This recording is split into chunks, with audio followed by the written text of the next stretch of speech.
공부할 것은 돌투신경 3, 4장 부분에서 11절 부분입니다. 여러분이 유인물을 프린트를 보시면 11절에 내용이 나와 있습니다. 오늘 공부할 내용이 무엇인지 차근차근 또박또박 천천히 읽겠습니다.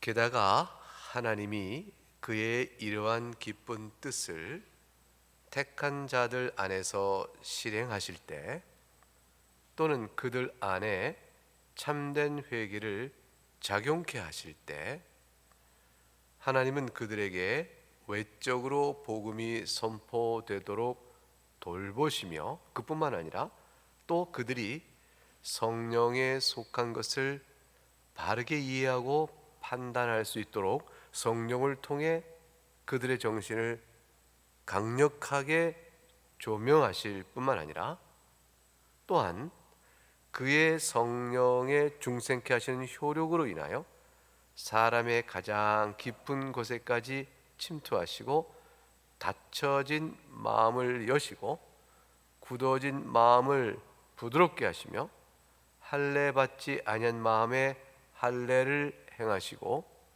새로운 성질을 의지해 주시며 의지를 죽은 것으로부터 살아있는 것으로, 악한 것으로부터 선한 것으로, 내키지 않는 것으로부터 기꺼운 것으로, 완강한 것으로부터 고분고분한 것으로 만드시며 그것을 활동케 하시고 광화하신다.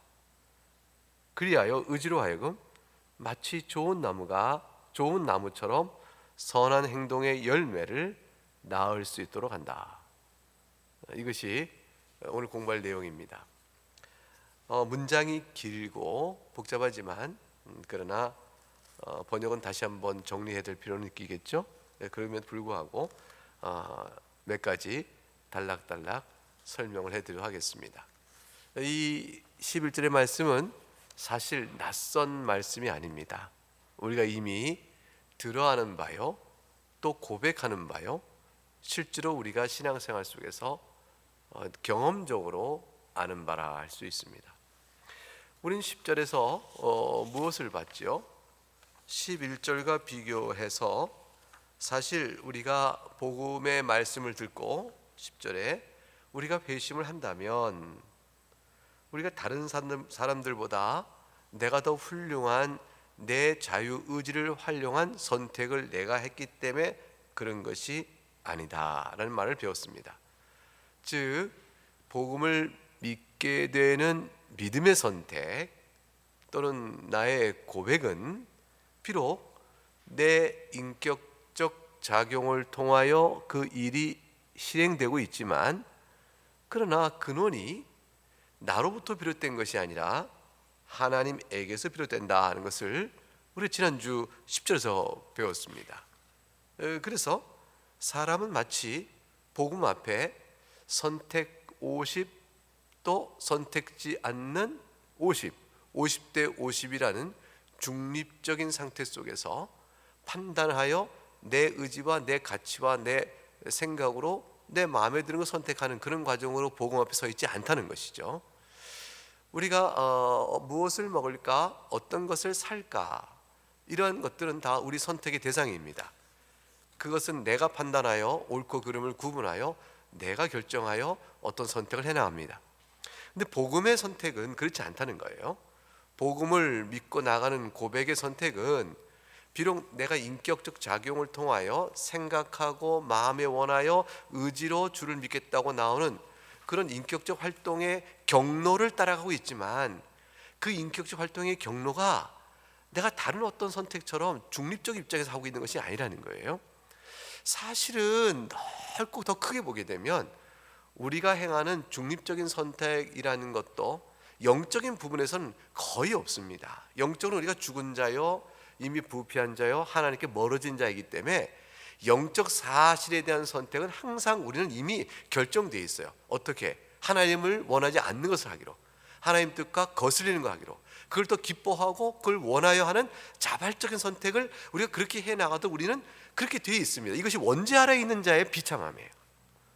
우리가 원죄 아래 인해서 죽음의 정죄의 심판을 받고 동시에 살아가는 생활 속에서 내 마음의 부패성이 내 의지와 내 생각과 마음의 정서를 지배함으로 인해서 그 영혼의 부패성이 나로 하여금 하나님이 기뻐하지 않는 것을 선택하도록 되어 있어요. 그래서 영적인 측면에서의 나의 선택은 그렇게 결정되어 있는 사람들입니다. 그러니까 중립이라는 게 있을 수가 없습니다.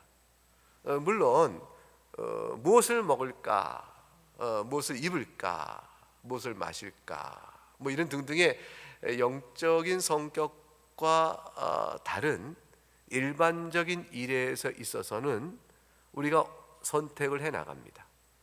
그 선택의 행위가 인격성에 반영되고 있는 것이죠. 그래서 하나님께서는 일반 자연적인 활동에 있어서 우리에게 선택의 기회를 다 주시고 책임을 물으시죠. 선택은 물론 원하여 행한 것이기 때문에 책임을 묻게 되어집니다. 따라서 우리는 어떤 의미에서 일반적 자연적인 일에 있어서는, 즉 영적인 것과 다른 일에 있어서는 선택의 행위가 있다라고 볼 수가 있어요. 그러나 그것도 섭리적 측면에서 보게 되면 그 선택도 하나님의 작정 안에 이미 뜻을 따라 이끌어 가시는 손길 안에 있죠. 그러나 하나님께서 인간의 자유로운 선택에 불구하고 어떻게 그것을 하나님의 섭리 가운데 이끌어 가시냐는 것은 신비로운 부분이에요. 근데 지금 말하는 것은 영적 측면에서 우리가 내가 영적 측면에 있어서 중립적인 측면을 선택할 수 있느냐라는 거예요. 그럴 수 없다는 것입니다. 영적 사실에 있어서 우리는 하나님을 멀리하게 되어 있습니다.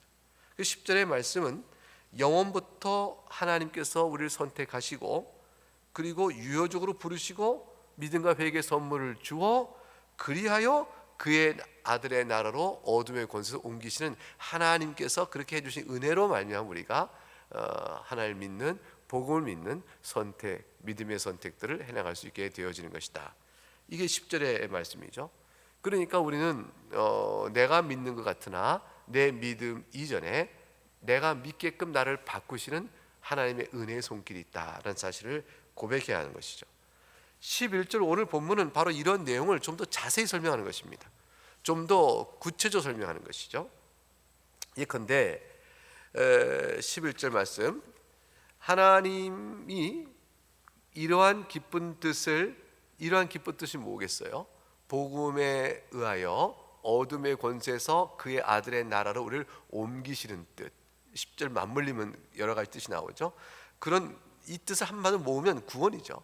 우리에게 죄 중에 죽지 않고 영생 얻도록 구원의 뜻을 택한 자들, 하나님께서 선택한 자들, 선택을 받은 자들, 택함을 받은 자들 안에서 실행하실 때 이제 하나님께서 이제 작정 가운데 있는 영원한 뜻에서 시간 역사 안으로 와서 실행하시는 거죠. 그러니까 이제 우리 개개인에게 미쳐지는 은혜를 생각하시면 됩니다.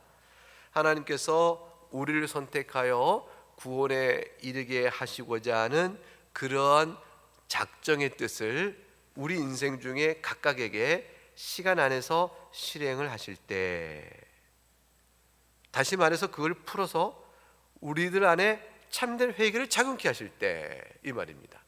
우리 안에서 참된 회개 역사가 일어나도록 하나님이 일을 하실 때, 그때 이것이 이제 구원의 경로인데, 이럴 때 하나님은 어떻게 행하셔서 그런 일들이 있게끔 하시는 것인가, 그 내용을 자세히 풀어갑니다.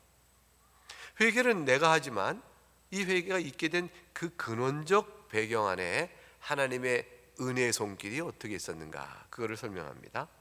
즉 하나님은 그들에게 첫 번째 외적으로 복음이 선포되도록 돌보신다 이 말이에요. 그러니까 누구든지 구원받은 사람이 주 앞에 나오게 될 때는 복음을 듣고 나오게 기회를 가져야 합니다. 복음을 들을 기회가 없으면 어떻게 예수님을 듣고 마음에 깨달아 믿겠어요? 그러니까 하나님께서는 선택한 사람을 구원하고자 하실 때 그 사람에게 외적으로 복음이 전해질 수 있도록 돌보세요. 우리 모두가 다 예수 그리스도의 복음을 듣고 이 앞에 나온 거잖아요. 교회에 와서 비로소 들은 사람도 있죠. 왜냐하면 인도 받아서 교회 와서 들을 수도 있어요. 그러나 인도한 사람이 교회 가세요 라고 말할 수 있지만 더 구체적으로 예수 그리스도를 믿고 구원을 받으셔야 돼요. 복음의 내용을 조금 더 자세히 말하는 분. 어떤 분은 교회 나오기 이전에 기초적 성경 공부를 통해서 또는 기초적인 신앙 내용을 전해서 그래서 그 사람들로 하여금 교회 나올 흥미를 갖게 데려온 사람도 있어요. 그러니까 교회 나온 사람은 이미 교회에 출석하기 이전에 약간의 복음의 지식을 받은 사람도 있겠고 아니면 전혀 없는 사람도 있는 거예요.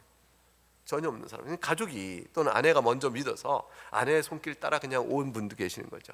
그럼 내용이 없는 거죠. 와서 들으신 분도 계세요. 그럼 어쨌거나 하나님께서는 마침내 그의 영혼을 참된 회개의 역사로 이끄셔서 구원에 있게끔 하실 때, 즉 예수 그리스도를 믿어야 하겠다는 사실을 고백하게 할 때는 복음을 듣게 하시는 거죠. 외적인 복음을 듣게 하십니다. 이건 굉장히 중요한 포인트인데, 복음이 전해지지 않은 지역의 사람도 어떻게 됩니까? 라는 우리가 이제 질문을 곧장 받아요. 복음을 듣고도 불순종하여 믿지 않는 사람들이야 구원이 없다 하겠지만, 아예 복음을 듣지 않은 사람들은 어떻게 되는 겁니까? 그러니까 복음이 전해지지 않은 지역에 살다가 인생을 마친 사람들, 이 전 세계 역사를 보게 되면 뭐 우리나라도 복음이 전해지기 이전에 뭐 300년 전, 400년 전 그러면 복음이 우리가 알듯이 명백하게 전해진 적이 없잖아요. 물론 중국에 통해서 기독교적인 문화와 영향이 일찍 통일신라 때도 전해진 것이 아니겠느냐라고 생각하는 흔적들을 애써 찾아보지만, 그리고 우리나라의 전례적인 여러 소설과 신앙 인식 속에서 예수 그리스도의 재림 사상과 맞물린 것도 있는 게 아니냐라고 그렇게 어떻게 찾아보지만 다 희미하여 확실히 그렇다고 말할 수가 없어요. 그리고 너무나 희미하기 때문에 그렇다고 말하면 너무 억지 아니야? 이런 생각이 들 정도로 희미하죠. 명백한 복음의 전수는 우리가 다 알듯이 불과 뭐 언제 된 거예요? 우리 개신교에 따져서 불과 100년이요. 천주교는 좀 더 먼저 된 것이죠. 그러니까 사실 얼마 되지 않습니다. 자, 우리나라의 그 조상들은 어찌 되느냐? 흔히들 말하듯이 우리 조상들 누구는 그럼 어떻게 된 거냐? 또는 전 세계에 복음이 전해지지 않은 지역들은 어떻게 되느냐? 이렇게 질문하죠. 이 질문 앞에 우리는 사실 잘 정확하게 답을 할 수 없지만 한 가지 알 수 있는 게 있습니다. 하나님께서 선택한 사람에게 구원을, 복음을 듣고 믿어 구원의 나라에 들어갈 수 있도록 은혜를 베푸신 일을 실행하실 때는 첫 번째, 그로 하여금 복음을 듣게 하신다는 하나님의 섭리에 대한 고백입니다. 이것은 듣지 않고 믿을 수 없다는 사실이 분명하므로 하나님께서는 선택한 자가 있으면 복음을 전하는 자가 있게 하셔서, 또는 전하는 방편을 활용하셔서 그의 귀에 복음을 들리십니다. 사람이 전하건 책으로 전하건 어떤 방편이건 또는 전파로 전하건 요즘 같으면 복음을 전달하게끔 역사하십니다. 이게 하나님이 하시는 첫 번째 일이에요. 그러니까 따라서 우리가 알 수 있는 것은 unreached people, 복음이 전해지지 않아서 살다가 죄적에 죽은 사람들은 어떻게 됩니까? 라고 물을 때 우리가 역으로 말해보면 하나님께서 하실 일이요 우리가 다 할 수 없지만 그 중에 선택한 자가 있다면 하나님은 복음을 듣게 하셨을 것입니다. 이게 우리의 답이에요. 어떻게 듣겠습니까? 보편적이요 명백하기는 모르지만 개 중에 선택자가 있다면 하나님은 우리가 알 역사 속에 드러나지 않고 우리가 알지 못하는 방법으로 복음이 전해졌을 것입니다. 세계 문화의 교류가 완전히 차단되어져서 고립된 지역에 있는 사람들이라면 어떻게 복음이 전해질까? 우리가 생각하기 어렵죠. 뭐 어느 날 풍랑에 파도에 쓸려온 어떤 것이 있는데 거기서 이렇게 책으로 내용으로 접촉이 됐을까? 뭐 우리는 알 수 없어요. 또는 이제 한 인류가 아담 이후에 복음이 되어 노아 홍수 이후에 후손들이 흩어져 살게 되어지고 바벨론 탑 이후에 흩어질 때 복음에 대한 내용이 혹시 구전으로 남은 데가 있을까? 근데 구전이 오염되지 않은 채 정확히 복음이 전해질까? 이런 등등에 대해서 우리가 다 알 수는 없습니다. 욥의 경우를 보게 되면 분명히 아브라함과 별개로 일정한 하나님의 지식이 있었던 사실을 우리가 알 수가 있고 성경에 또 기록까지 되어 있어요. 그러니까 하나님께서는 어떤 방법으로 명료하게 복음을 전하는지 우리가 알 수 없어요. 그러나 분명하게 우리가 아는 부분에서는 사람이 찾아가 말씀을 전하는 것보다 확실하고 명료한 게 없습니다. 그럼 우리 복음 전도는 주님의 명령인 것이죠. 전하라 하셨고, 그 세상 끝날 주 오실 때까지 세상 끝까지 복음을 전하는 것이 교회적 사명이 된 것이 맞습니다. 우리가 아는 것은 어떻게 알 수 없지만 언리치드 피플의 사례도, 복음이 전하지 않은 지역에도 만일 하나님 선택한 자가 있다면 우리가 알지 못하지만 복음이 전해졌을 거라는 거예요. 그러니까 우리 언리치드 피플, 복음의 미전도 종족이라는 것은 우리가 보는 관점에서, 명백한 그 관점에서 복음이 전하지 않았다는 것이죠.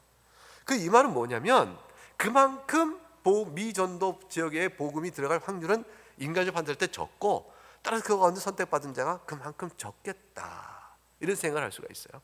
아니면 거의 없겠다, 아니면 전혀 없는 게 아닐까 등등의 사람들 생각은 있게 되어집니다. 중요한 것은, 포인트는 이겁니다.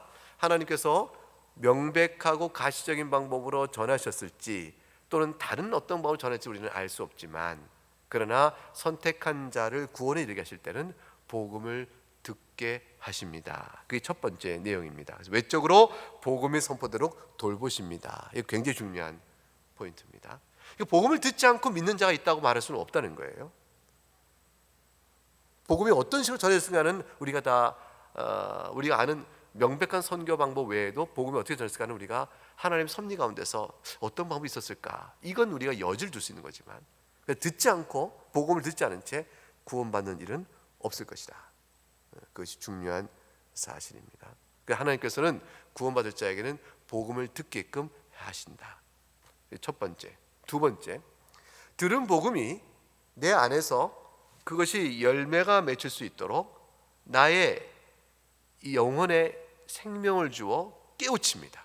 그것이 뭐냐면 셋째 줄에 성령에 속한 것을 바르게 이해하고 판단할 수 있도록, 그죠? 이게 복음에 대한 올바른 이해력, 지적인 측면에서의 올바른 이해력, 또 판단합니다. 마음에 원하고 그것이 완전 그렇구나라는 지성적 판단을 할 수 있도록 이끌어 가십니다. 이게 성령을 통해 하시는 것이에요.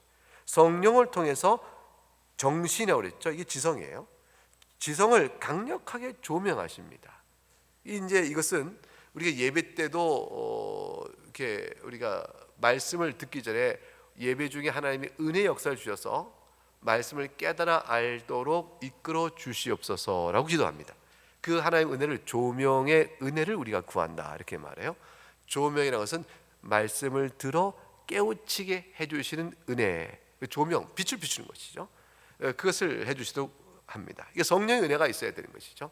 이미 믿은 자도 지식의 오류와 마음의 완악함의 흔적이 남아 있어서 주의 말씀을 듣고 끊없이 의문과 의심과 반론과 불신앙적 저항의 역사가 우리 마음에 남아 있습니다. 그렇기 때문에 성령께서 도우셔서 그 마음을, 또 그 지식을 깨달을 수 있도록 이끌어 주시는 게 참 필요하죠. 무수히 많은 지성적인 오류든, 그런 지식의 오류는 복음의 말씀을 듣고도 오류, 잘못되어 있는 먼저 자리 잡은 지식으로 인해서 바른 복음의 진리의 말씀을 올바르게 이해하지 못하는 일이 있을 수 있기 때문이죠. 그래서 성령 하나님께서 복음을 하나님 외적으로 듣게 하시고, 성령님께서 들은 말씀을 내적으로 주관적으로 올바르게 이해하도록 이끌어 주시며, 그 다음 넷째 줄 끝에 그의 성령의 중생케 하시는 효력으로 인해서 이 중생자에게 주신 거듭난 생명 가진 자에게 가장 사람의 깊은 곳 침투하시니까 가장 영혼의 좌소인 마음, 영혼이 놓이는 마음이라고 표현하는 그 가장 깊은 곳까지 침투하셔서, 그래서 마음을 열어주시는 것이, 복음에 대하여 닫혀진 마음을 열어주시는 거죠. 진리의 말씀에 닫혀진 마음을 열어주신 것이죠. 죄인이라는 말씀의 가르침에 대하여 마음을 열어주시는 거예요. 하나님 앞에 우리가 정죄받아 영원히 죽을 자라는 사실에 대한 진리의 말씀 앞에서 마음을 열어주시는 것이에요. 나는 부패한 자다라는 말씀을 열어주시는 것이죠. 이 세상의 사람은 의인은 없나니 다 하나님 앞에 죽은 자다, 영원한 심판에 있다는 사실 앞에 아멘하고 마음을 받을 수 있도록 열어주시는 거예요. 그래서 이것을 열어주는 말은, 다시 말하면 굳어진 마음을 부드럽게 해주시는 것이에요. 완악하여 주의 말씀과 능력을 보고도 믿지 않았던 자들, 이게 이제 예굽의 바로를 생각해 보세요. 모세를 통해 하나님께서 말씀을 주셨죠. 내 백성을 내보내라 라고 말씀을 주셨고, 또 이어 말씀하시기를 이것을 네가 행치 않으면 어떤 내가 저주를 내릴 것이라 말씀 경계도 해주셨어요. 끝내 마음이 완악하게 듣진 않죠. 그러니까 하나님께서 과연 말씀대로 재앙을 내리시는 거예요.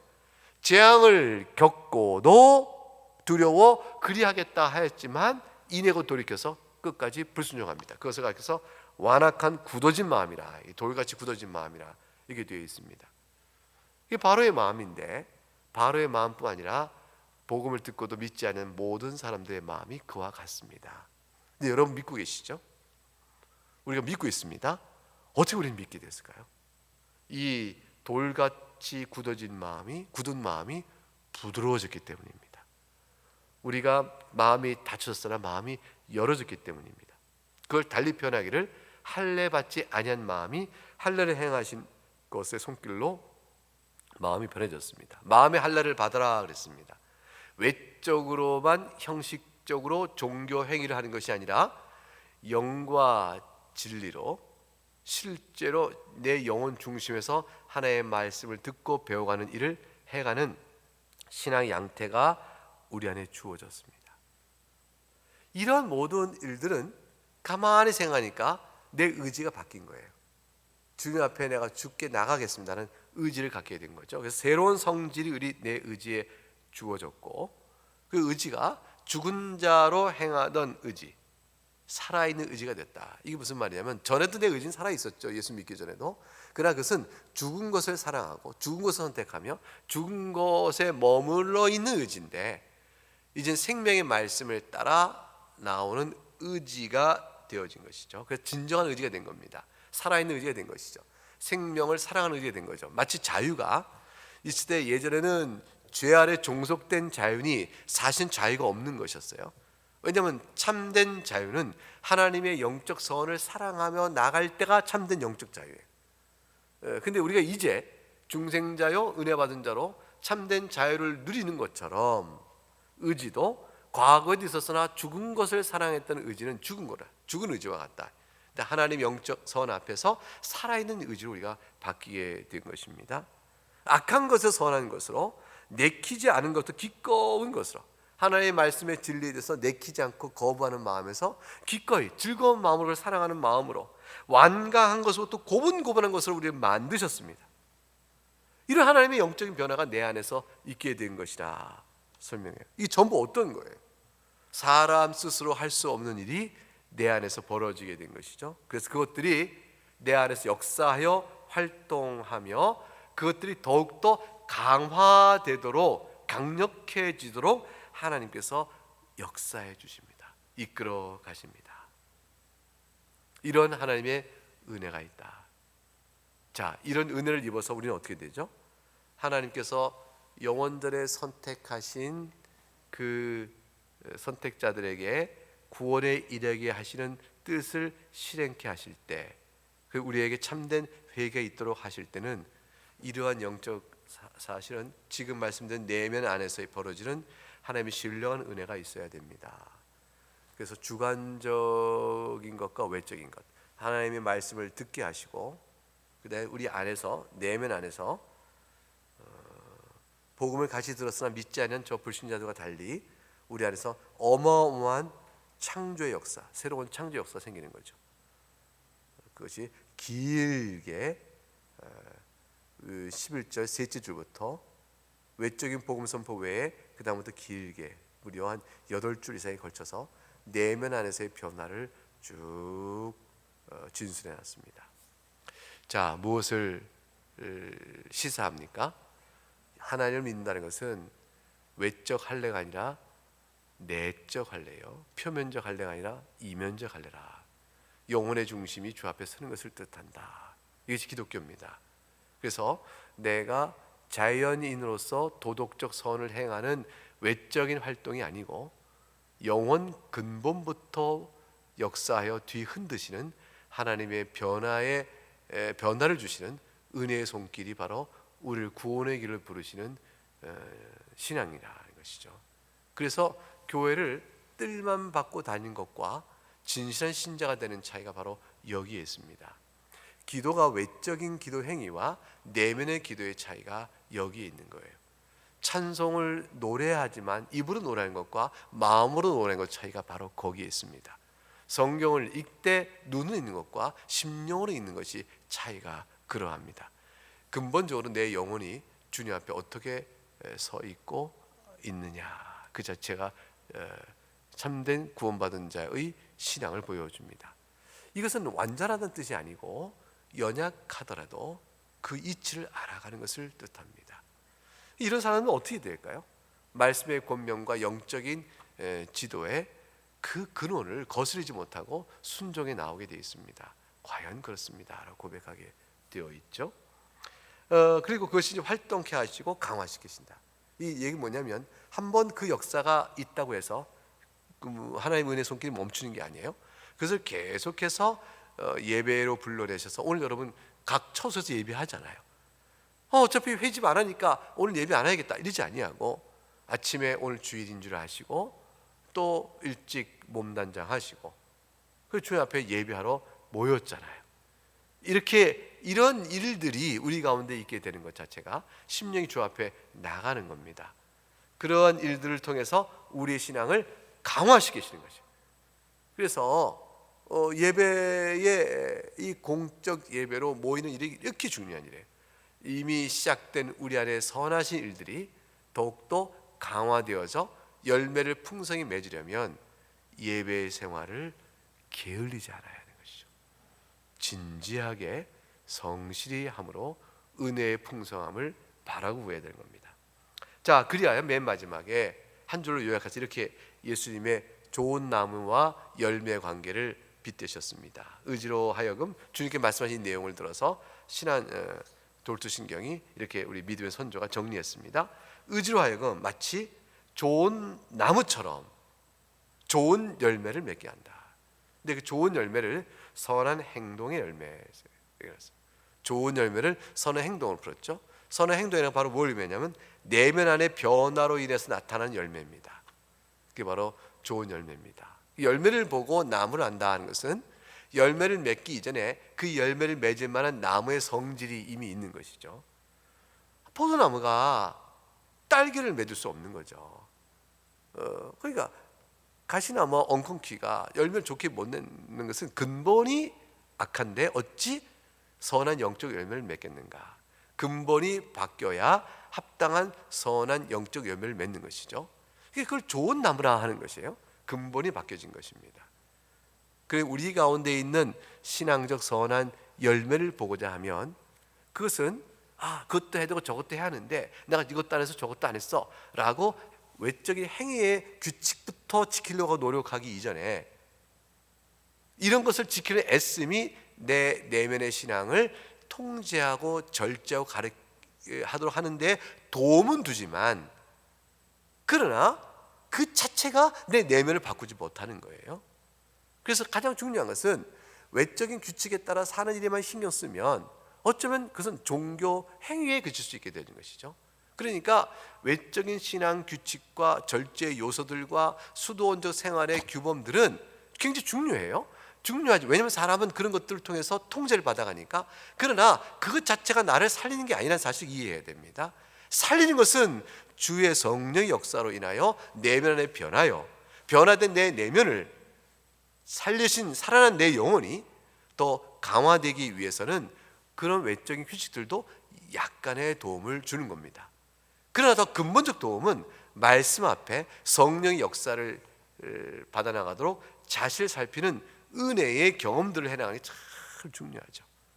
그래서 항상 주님 앞에 마음을 열고 무릎 꿇음이 먼저 있어야 합니다. 그것이 있게 되어지면서 자신을 살펴 내가 오늘 무엇을 구하며 어떻게 할 것인가를 생각하여 생활 속의 변화, 또 규칙, 또 습관에 대한 전환을 조금씩 해나가고 그걸 해나가기 위하여 스스로 습관에 따른 규칙들의 변화들을 철저하게 볼 수는 있습니다. 그걸 통해서 통제와 절제를 받아가는 것이죠. 그래서 필요하나 그것이 우선이요 근본은 아니다라는 사실을 생각하게 됩니다. 좋은 나무가 좋은 열매를 맺는 것입니다. 여러분은 좋은 나무입니까? 어떻습니까? 여러분은 좋은 나무십니다. 왜냐하면 여러분은 하나님의 말씀을 사랑하고 우리가 연약하지만 주 앞에 나와야 할 줄을 알며 여러분 지금 오늘 11절에서 정리한 성령의 역사들을 여러분이 가지고 있기 때문에 그렇습니다. 누리고 있기 때문이고 받고 있기 때문에 그렇습니다. 이제 이 은혜를 풍성히 열매를 많이 맺어 더욱더 즐거움을 누리고 영생을 맛보아 살아가시는 여러분이 될 수 있기를 주 이름으로 축복하며 바랍니다. 네, 기도하겠습니다.